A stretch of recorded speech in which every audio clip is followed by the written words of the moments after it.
او بلے بلے بلے بلے بلے، کھڑا ہو گیا سعودی عرب امریکہ کے سامنے ایران کی حمایت میں، صاف انکار کر دیا اپنا فوجی اڈے اور فضائی حدود استعمال کرنے سے۔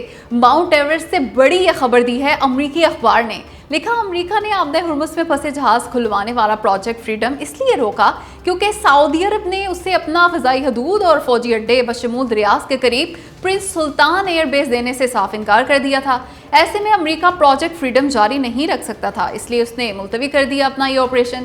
اخبار نے لکھا کہ سعودی عرب نے ایران پہ حملوں کے لیے اپنے اڈے اور فضائی حدود استعمال کرنے سے صاف صاف منع کر دیا تھا امریکہ کو۔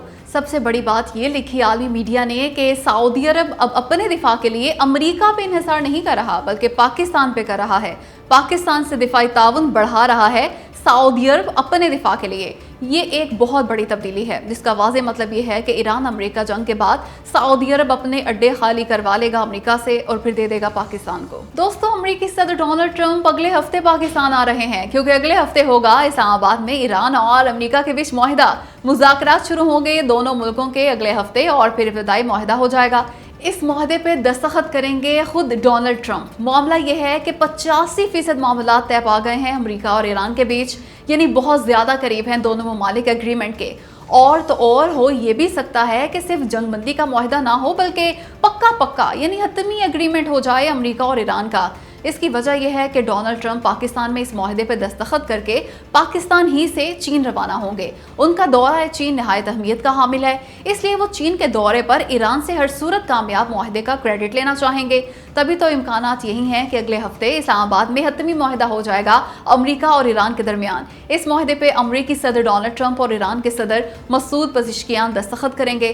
مسعود پزشکیان کے مشتبہ خامنہئی سے ملاقات بھی واضح اشارہ ہے اس جانب۔ لکھ لیں میری بات کہ اب ہر صورت ہو جائے گا معاہدہ امریکہ اور ایران کے بیچ۔ اس کا ثبوت یہ ہے کہ ایرانی صدر مسعود پزشکیان کی ملاقات ہوئی ہے ایران کے سپریم لیڈر مشتبہ خامنہئی سے، اور وہ بھی 2.5 گھنٹے تک۔ اس ملاقات کا صاف اور واضح مطلب یہ ہے کہ مشتبہ خامنہئی کو مذاکرات میں پیش رفت کا بتایا گیا۔ امریکہ کے 14 نکات بھی سامنے رکھے ان کے مسعود پزشکیان نے اور گرین سگنل دے دیا ایگریمنٹ کا مشتبہ خامنہئی نے۔ وہ اس لیے کہ انتہا سے زیادہ حوصلہ افزا قرار دیا اس ملاقات کو مسعود پزشکیان نے۔ یہ صاف اشارہ ہے کہ منظوری دے دی امریکہ سے ایران کے معاہدے کی مشتبہ خامنہئی نے۔ ساتھ ہی اس ملاقات سے ایران میں موجود سخت گیر عناصر کو بھی پیغام دیا گیا کہ وہ چھوڑ دیں اپنی روش، ترک کر دے مخالفت مذاکرات اور معاہدے کی، کیونکہ خود ایرانی سپریم لیڈر نے اس کی منظوری دے دی۔ اور چونکہ مشتبہ خامنہئی سے یہ پہلی اعلانیہ ملاقات ہے ایران کے کسی بھی بڑے رہنما کی، اس لیے ثابت ہوتا ہے کہ حالات بہتر ہیں ایران میں۔ خطرہ کم ہو گیا ہے مشتبہ خامنہئی کی جان کو، ورنہ یہ ملاقات کبھی نہ ہو پاتی۔ ویسے اس ملاقات کا ایک مطلب یہ بھی ہے کہ نہ صرف مشتبہ خامنہئی زندہ ہیں بلکہ صحت مند بھی ہیں، نہیں ہے وہ شدید زخمی۔ دوستو، ایران آج پاکستان کو امریکہ کے 14 امن نکات کا جواب جمع کرائے گا۔ یہ خبر دی ہے الجزیرہ ٹی وی نے۔ خبر کے مطابق ایرانی جواب میں صاف لکھا ہے کہ امریکہ جنگ دوبارہ شروع نہ کرنے کے لیے اقوام متحدہ کی سلامتی کونسل کی گارنٹی دے۔ یہ کمال کی بات کی ہے ایران نے، کیونکہ امریکہ نے پہلے معاہدہ کر کے توڑ دیا تھا ایران سے، پھر 2 بار تب حملہ کر دیا تھا جب دونوں دفعہ مذاکرات تقریباً کامیاب ہو چکے تھے۔ خیر، ساتھ ہی ساتھ ایران نے پورے خطے میں مکمل جنگ بندی کی بھی بات کی ہے۔ اس میں فلسطین اور لبنان میں مستقل امن کی شرط بھی شامل ہے۔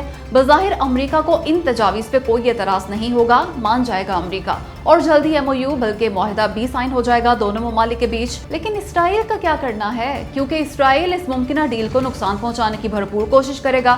وہ کبھی نہیں چاہے گا کہ ایران سے جنگ بند ہو جائے۔ یوں ایران کے جواب کے بعد گیند امریکہ کے کورٹ میں ہوگی، کیونکہ صرف امریکہ ہی اسرائیل کو ممکنہ ڈیل خراب کرنے سے روک سکتا ہے۔ 6-0 نہ 7-0 بلکہ 8-0 استاد جی، 8-0۔ جی ہاں دوستو، 6-7 نہیں بلکہ مارکہ حق میں پاکستان نے بھارت کے رافیل سمیت 8 جہاز تباہ کیے تھے، ساتھ ہی ایک بغیر پائلٹ کے اڑنے والا طیارہ بھی۔ پاکستان نے باقاعدہ اعلان کیا ہے کہ ہمارے شاہینوں نے 6 اور 7 مئی رات دنیا کی سب سے بڑی بیونڈ ویول رینج یعنی BVR لڑائی میں بھارت کے 8 طیارے تباہ کیے تھے، یعنی پاکستان کا آفیشیل سکور ہے 8-0۔